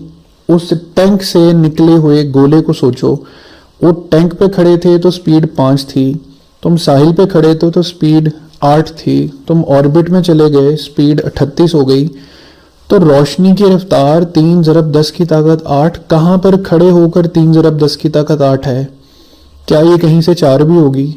क्या ये कहीं से 6 भी होगी? क्या ये कहीं से 1 भी होगी? किसके रिलेटिव? रोड के रिलेटिव, अर्थ के रिलेटिव, गैलेक्सी के रिलेटिव, या पूरी स्पेस के रिलेटिव? किसके रिलेटिव ये है 3 × 10⁸? ये वो बड़ा सवाल था जिसने साइंटिस्ट को एकदम हैरान करके रख दिया। तो इस बड़े सवाल के बाद अब साइंटिस्ट ने क्या एजम्पशंस की? अब एक बात तो मैक्सवेल ने प्रूव कर दी कि लाइट एक वेव है।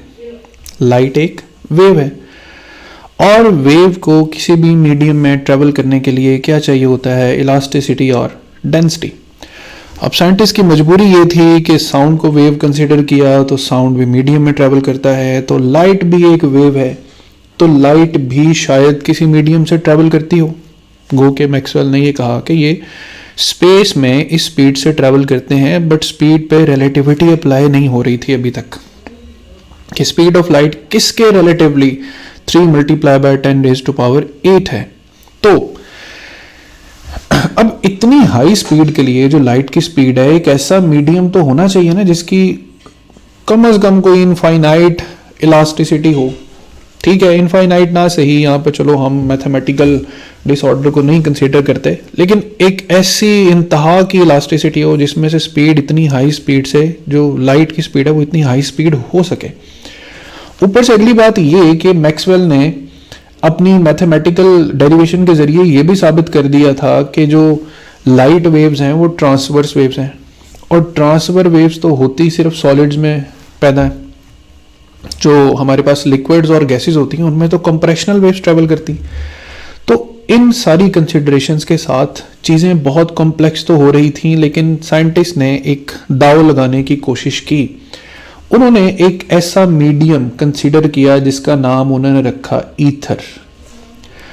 उन्होंने सोचा कि पूरी स्पेस, जैसे हमारा एटमॉस्फेयर सारा हवा से भरा हुआ है, इस तरह पूरी स्पेस में जो हवा गर्दिश करती है या हवा मौजूद है वो हवा ईथर है। जिस स्पेस को हम एम्प्टी समझते हैं वो बेसिकली एम्प्टी नहीं है, वो एक मीडियम ईथर से बनी हुई है। और ईथर की जो इलास्टिसिटी है वो बहुत ज़्यादा इनफाइनाइट लेवल की इलास्टिसिटी है। ये बिल्कुल हवा की तरह है जैसे साउंड वेव्स के लिए, जैसे साउंड वेव्स हवा में ट्रैवल करती हैं और हवा हमारी ज़मीन पे हर जगह मौजूद है, तो पूरी स्पेस में जो हवा मौजूद है उस हवा का नाम ईथर है। और लाइट यकीनन इसी मीडियम में से ट्रैवल करते हुए हम तक आ रही है।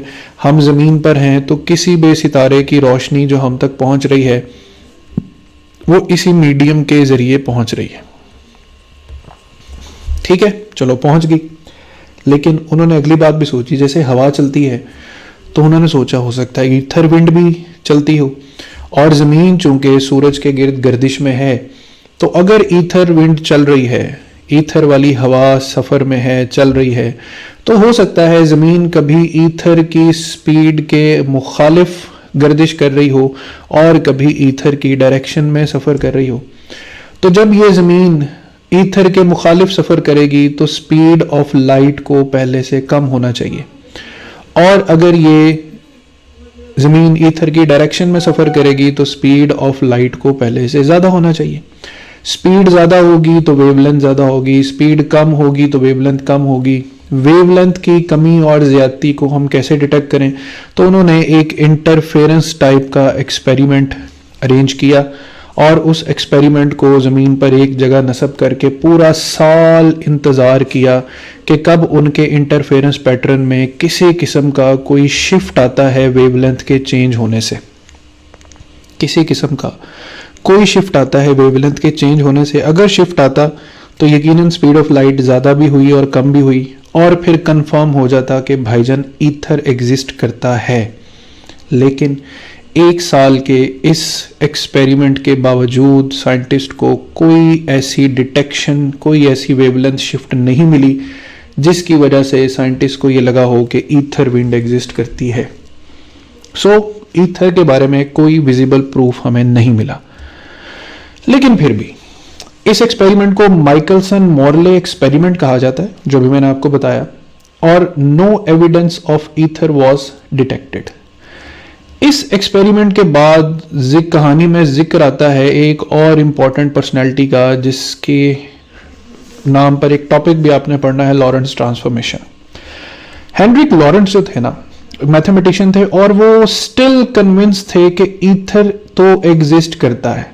लेकिन होता यह है कि उन्होंने एक बड़ी स्ट्रेंज चीज सोची। उन्होंने कहा कि हो सकता है कि जमीन जब ईथर में ट्रेवल करती है तो जो स्पेस है, जो खला है, वो कॉन्ट्रैक्ट हो जाती हो।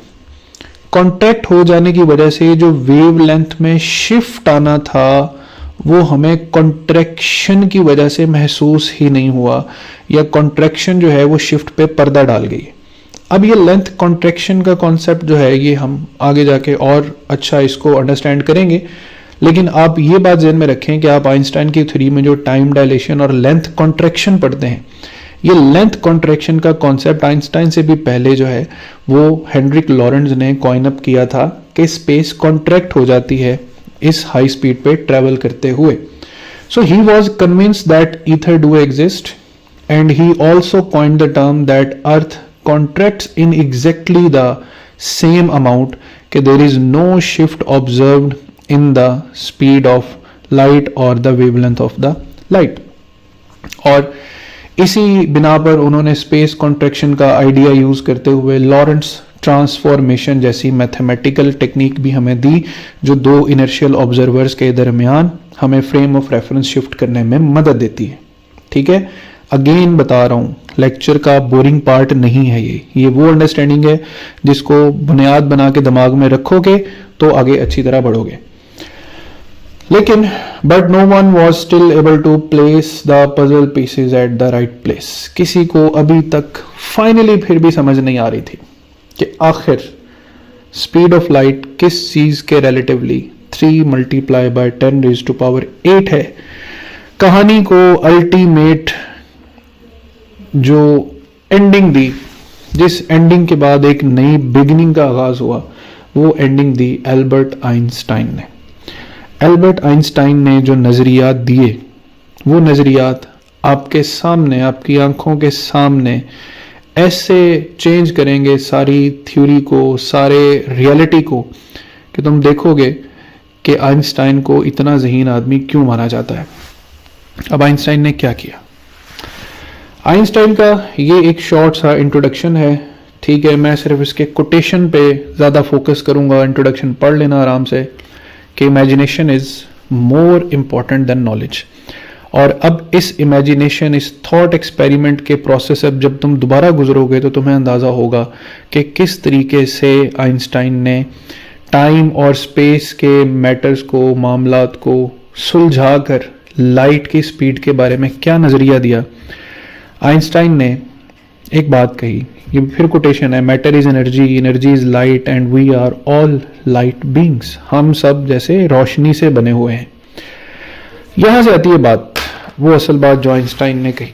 उसने कहा कि भाई ये तलाश करना छोड़ दो कि लाइट किसके रिलेटिवली 3 × 10⁸ है, और ये बात जहन में बिठा लो कि ईथर जैसी कोई चीज एग्जिस्ट नहीं करती।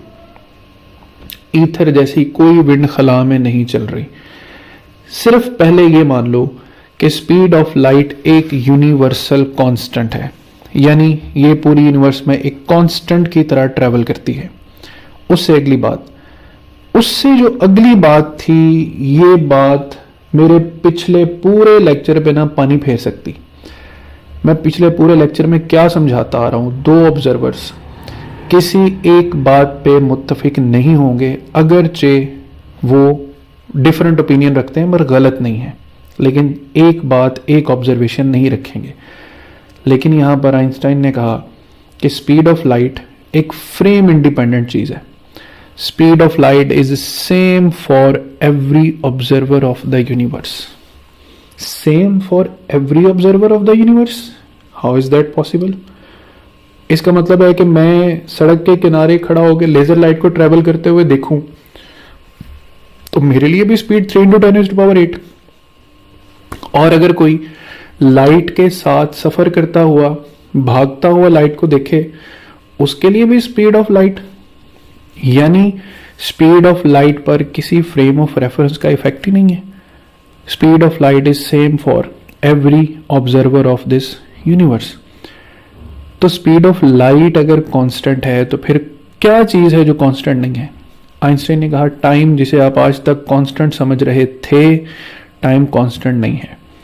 2 पॉइंट्स के दरमियान अमाउंट ऑफ स्पेस जिसको आप कांस्टेंट समझ रहे थे, वो कांस्टेंट नहीं है। स्पेस कॉन्ट्रैक्ट कर जाती है, टाइम फैल जाता है, डायलेट कर जाता है। घबराना नहीं है, आगे जाके चीजें समझ आ जाएंगी। So for moving frames time dilates and space contracts. ठीक है, ये वो आइंस्टाइन के वो थ्योरीज, वो पोस्टुलेट्स हैं जो आइंस्टाइन ने बयान किए। आइंस्टाइन की स्पेशल थ्योरी के 2 पोस्टुलेट्स हैं। इसमें पहला पोस्टुलेट है the laws of physics are same in every inertial frame, और स्पीड ऑफ लाइट के बारे में दूसरा पोस्टुलेट है कि the speed of light in a vacuum measured in an inertial reference frame always has the same value of c no matter how fast the source of light and the observers are moving relative to one another। तो अब सारी चीजें जो understand की, उनमें एक puzzle piece fit कर लो कि यूनिवर्स की हर स्पीड रिलेटिव टू समथिंग है सिवाय स्पीड ऑफ लाइट के। स्पीड ऑफ लाइट पे रिलेटिविटी ऐसे अप्लाई करनी ही नहीं है जैसे न्यूटोनियन या गैलीलियन रिलेटिविटी हम अप्लाई करते हैं। तुम एक जगह सड़क पर खड़े होकर लेजर लाइट से लेजर इमिट करोगे, लाइट इमिट करोगे, स्पीड 3 × 10⁸। तुम हाई स्पीड रॉकेट पे बैठकर भी अगर रॉकेट की डायरेक्शन में लेजर लाइट ऑन करोगे, ठीक है, लेजर लाइट ऑन करोगे तब भी स्पीड सी। तुम्हारी स्पेसशिप इधर जा रही है, तुमने लेजर इस तरफ प्रोजेक्ट की है, स्पीड तब भी सी। तुम रेस्ट पर थे तब भी speed C. Speed of light is constant for every observer, either it is at rest, moving in the same direction, moving in the opposite direction. ये हैं postulates special theory of relativity के। यानी ये एक लेजर से निकलने वाली light है, तुम रेस्ट पर हो तब भी तुम करोगे ऑब्जर्व सी। तुम लाइट के साथ साथ स्पेसशिप में ट्रेवल कर रहे हो, तुम्हारे क्लॉक्स या तुम्हारे मीटर्स तब भी स्पीड ऑफ लाइट ऑब्जर्व करेंगे सी। तुम ऑपोजिट डायरेक्शन में हो तब भी सी, तुम परपेंडिकुलर ट्रेवल कर रहे हो तब भी सी। तो light is an absolute speed, यानी ये हर रिलेटिव मोशन में मौजूद ऑब्जर्वर के लिए सेम है। सिर्फ इस जगह पर ध्यान दो, तो मैं बात की अगली हिस्सा को मैं आसान कर दूं। यहां तुम रेस्ट पे खड़े हो, चलो मान लिया रेस्ट पे तो बहुत आसान है ऑब्जर्वेशन करना। तुम्हारे सामने से लाइट शां करके गुजर गई और तुम्हारे मीटर्स पे रीडिंग आई 3 × 10⁸ तुम तो रेस्ट पर हो ना, ये तो रेस्ट पे नहीं है ना, ये क्या कर रहा है, ये तो मूव कर रहा है। आइंस्टाइन की थ्योरी ये कहती है कि जो ऑब्जर्वर मूव करेगा उसके साथ 3 वाकयात होंगे। उसका टाइम स्लो हो जाएगा, इतनी अमाउंट में स्लो हो जाएगा कि उसके करीब से लाइट जब गुजरेगी तो उसके मीटर स्टिल लाइट को सी ही रिकॉर्ड करेंगे, क्योंकि उसका टाइम क्या चल रहा होगा, स्लो। इस एग्जैक्ट अमाउंट में टाइम स्लो होगा कि उसको स्पीड ऑफ लाइट सी ही मैयर होगी, weather he is moving at a very high speed with the speed of light. दूसरा काम क्या होगा, उसकी लेंथ कॉन्ट्रैक्ट हो जाएगी। इसकी लेंथ क्या हो जाएगी, कॉन्ट्रैक्ट हो जाएगी एग्जैक्टली उस अमाउंट में जिस अमाउंट में वो स्पीड ऑफ लाइट को सी ही मैयर कर पाए। और उसका जो मैस है वो पहले से हैवियर हो जाएगा, जो कि उसको मजीद स्पीड अप होने से रोकेगा। यानी वो जितनी मर्जी कोशिश कर ले वो स्पीड ऑफ लाइट से ट्रेवल नहीं कर सकता। ये तीनों इफेक्ट किसके साथ रूनुमा होंगे, उसके साथ जो मूविंग फ्रेम में होगा, ना कि उसके साथ के जो रेस्ट फ्रेम में होगा। तो मूविंग फ्रेम्स का टाइम स्लो होगा, लेंथ कॉन्ट्रैक्ट होगी, मास इंक्रीज करेगा। ये सारी बातें कब समझ आएंगी, जब सबसे पहले तुम टाइम के स्लो होने के प्रोसेस को समझोगे। और टाइम के स्लो होने के प्रोसेस को समझने के लिए मैं पूरी तरह एनिमेशन के जरिए समझाऊंगा कि हमने कैसा क्लॉक इमेजिन करना है और लेंथ कॉन्ट्रैक्शन को हमने कैसे और मास वेरिएशन को कैसे डील करना है। तो यहां तक बातों को फिर मैं समराइज कर रहा हूं, जहन में बिठा लो कि स्पीड ऑफ लाइट मैक्सवेल ने फाइंड की, 3 × 10⁸ फाइंड की। फिर सवाल पूछा रिलेटिव टू व्हाट। उस रिलेटिव टू व्हाट का जवाब माइकलसन, मोरले ने, लॉरेंस ने फाइंड करने की कोशिश की, डिफरेंट थ्योरीज के साथ की, ईथर विंड का कॉन्सेप्ट लिया, लेकिन कोई नतीजा नहीं निकला। हाँ, अलबत्ता लॉरेंस ने लेंथ कॉन्ट्रैक्शन का कॉन्सेप्ट जो है मैथमेटिकली थोड़ा सा इंट्रोड्यूस करवा दिया। अब ये पता नहीं चल रहा था कि लाइट किसके स्पीड किस चीज के रिलेटिवली सी है, तो आइंस्टाइन ने ये थ्योरी दी कि ये सोचना छोड़ दो कि लाइट किसी चीज के रिलेटिव है। लाइट किसी चीज के रिलेटिव में नहीं आती। लाइट एक यूनिवर्सल कांस्टेंट है स्पीड ऑफ लाइट, और ये इस यूनिवर्स के हर ऑब्जर्वर के लिए सेम है। जो ऑब्जर्वर इसे रेस्ट पे खड़ा होकर देखेगा उसको तो ये सी लगेगी ही, लेकिन जो इसके साथ साथ मूव करेगा उसकी तबीयत साफ हो जाएगी। कैसे साफ हो जाएगी, उसका टाइम स्लो हो जाएगा, उसकी लेंथ कॉन्ट्रैक्ट हो जाएगी, उसका मास हैवियर हो जाएगा। ऐसी एग्जैक्ट अमाउंट्स में ये सारा कुछ चेंज होगा कि उस ऑब्जर्वर के लिए भी स्पीड ऑफ लाइट सी ही रहेगी। तो इस कायनात में स्पीड ऑफ लाइट को कांस्टेंट रखने के लिए टाइम खुद को स्लो कर लेता है, लेंथ खुद को कॉन्ट्रैक्ट कर लेती है और मास खुद को हैवी कर लेता है। इसी तनाजुर में अब हम मजीद आगे बढ़ते हैं। सो बच्चों, इससे आगे अब यही बात ध्यान में रखना कि स्पीड ऑफ लाइट एक यूनिवर्सल कांस्टेंट है। ऑब्जर्वर किसी भी तरह के रिलेटिव मोशन में हो, उसको उसके डिटेक्टर्स पर स्पीड ऑफ लाइट सी ही डिटेक्ट होगी। अगर स्पीड ऑफ लाइट एक कांस्टेंट है तो इसका मतलब है इसमें ना कोई स्पीड ऐड हो सकती है और ना सब्ट्रैक्ट हो सकती है, ये तो फ्रेम इंडिपेंडेंट है। तो फिर एक कहानी पर वापस चलते हैं। वो कहानी क्या थी? याद है मैंने एक एग्जांपल दी थी कि ट्रेन के सेंटर में एक बल्ब लगा है और तुम भी वहीं पर खड़े हो और बल्ब ऑन होता है, तो तुम देखते हो कि ये दोनों फोटॉन्स दोनों ऑब्जर्वर्स को सेम टाइम पर मिले, दोनों के क्लॉक्स पर इकट्ठे 12 बजे। फिर न्यूटोनियन मैकेनिक्स में रहते हुए तुम बाहर आकर खड़े हो गए और तुमने देखा स्पीड की ट्रेन 50 है, तो 50 होने से क्या फर्क पड़ेगा, स्पीड ऑफ लाइट में 50 ऐड हो जाएगा, यहाँ स्पीड ऑफ लाइट में से 50 माइनस हो जाएगा, क्लॉक्स पे तो फिर भी इकट्ठे ही 12 बजेंगे। लेकिन आइंस्टाइन ने तो आके इस पर्सपेक्टिव को चेंज कर दिया। आइंस्टाइन ने कह दिया कि स्पीड ऑफ लाइट तो कांस्टेंट है, इस पे किसी फ्रेम का असर नहीं होगा।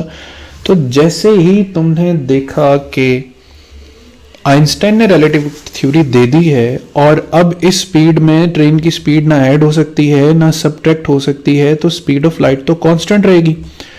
तो अब तुम सोच में पड़ गए कि क्या अभी भी दोनों के क्लॉक्स पे इकट्ठे 12 बजेंगे? तो पहले थोड़ा सा मैनुअली समझ लो। जब लाइट का फोटॉन सफर में है इस डायरेक्शन में, तो ऊपर से ट्रेन भी साथ साथ आगे जा रही, तो ये ऑब्जर्वर आहिस्ता आहिस्ता लाइट के फोटॉन से दूर हट रहा है। तो लाइट का ये फोटॉन उसकी तरफ पहुंचने में ज्यादा वक्त लेगा, तो इसके जो 12 हैं वो थोड़ा देर से बजेंगे। और ये वाला ऑब्जर्वर लाइट के फोटॉन की तरफ मूव कर रहा है, लिहाजा ये फोटॉन को जल्दी रिसीव कर लेगा, तो इसके जो 12 हैं वो जरा जल्दी बज जाएंगे। तो पहले जिस एग्जाम्पल में तुम देखते आ रहे हो कि दोनों इवेंट साइमल्टेनियसली हुए हैं, अब तुम देख रहे हो कि रिलेटिव कॉन्सेप्ट में आके, रिलेटिविस्टिक मैकेनिक्स में आके, ये दोनों इवेंट्स साइमल्टेनियस नहीं है। इसका क्लॉक स्लो चल रहा है और इसका क्लॉक तेज चल रहा है। हम यहां पर क्लॉक को बेसिकली लाइट के जरिए समझने की कोशिश कर रहे हैं और मैंने लाइट ही के जरिए क्लॉक को मजीद अंडरस्टैंड करवाना है। फिर तुम्हें याद हो मैंने एक वीडियो दिखाया था, और वीडियो ये दिखाया था कि एक जगह है, एक ट्रेन का कैबिन है जिसमें 2 जर्नल्स बैठे हैं, लाइट का फोटोन आएगा, दोनों साइन करेंगे, जंग एक साथ शुरू हो जाएगी। ये तो तब होगी ना जब न्यूटोनियन मैकेनिक्स में हो गए। आइंस्टाइन की रिलेटिविस्टिक मैकेनिक्स तो ये कह रही है स्पीड ऑफ लाइट पे फ्रेम का असर नहीं पड़ेगा। तो अब देखो उसी मिसाल को और बाकी मिसाल को कि हमारे पास ये 2 फोटॉन्स ट्रेन के कैबिन में सफर करते हुए दोनों आर्मी ऑफिसर्स की आंखों में एंटर हुए। तो being the part of the train cabin, तुम्हारे लिए दोनों ने एक साथ कलम निकाला, एक साथ साइन किया, इनके टाइम्स में कोई फर्क नहीं था क्योंकि तुम ट्रेन का हिस्सा हो। लेकिन अब सोचो कि तुम बाहर प्लेटफॉर्म पे खड़े हो और तुम उस कैबिन को ऑब्जर्व करते हो, तो ये देखो लाइट का फोटॉन निकला। अब देखो ट्रेन इस तरफ जा रही है, जिस तरफ ट्रेन जा रही है इस तरफ ट्रेन जा रही है, वहां पे लाइट का फोटॉन देर से पहुंच रहा है, और दूसरी तरफ देखो लाइट का फोटॉन पहुंच भी चुका है। ठीक है, तो दूसरे आर्मी ऑफिसर को अब जाके लाइट का फोटॉन मिला। तो अब जरा ठहर के सारी कहानी को सोचो कि यहां से बल्ब जब ऑन हुआ था तो इसको लाइट जल्दी रिसीव हो गई, सो इसका जो क्लॉक है वो फास्ट चल रहा है। इसको लाइट जो है वो देर से रिसीव हुई तो इसका क्लॉक जो है वो स्लो चल रहा है। जिसका क्लॉक फास्ट चल रहा है वो साइन भी जल्दी करेगा, ऑर्डर्स भी जल्दी पास करेगा, तो वहां से फायरिंग भी जल्दी स्टार्ट हो जाएगी। और यहां पे टाइम स्लो चल रहा है, ये देर से लाइट देख रहा है, ये साइन भी देर से करेगा, लेकिन तब तक तो दूसरी आर्मी फायर कर चुके होगी और इसके फौजी मार चुकी होगी। तो ये जंग जो पहले एक साथ फौजी फायरिंग शुरू कर रहे थे, अब तो साइमल्टेनियसली नहीं रही। तो लाइट चूंकि यूनिवर्सल कांस्टेंट है, तो जिसको लाइट पहले रिसीव हुई उसका क्लॉक तेज चलेगा, जिसको लाइट बाद में रिसीव होगी उसका क्लॉक स्लो चलेगा। इसी क्लॉक को मजीद अंडरस्टैंड करने के लिए आइंस्टाइन ने एक आइडिया दिया था लाइट क्लॉक्स का। ये अब आइंस्टाइन की थ्योरी ऑफ रिलेटिविटी में ये वाले आगे टॉपिक्स आएंगे जिनकी मैथमेटिकल डेरिवेशन बच्चों आगे आएगी, ठीक है। और ये डेरिवेशन में डिफरेंट लेक्चर्स में यानी सीरीज ऑफ लेक्चर्स में आपको कवर अप कर दूंगा।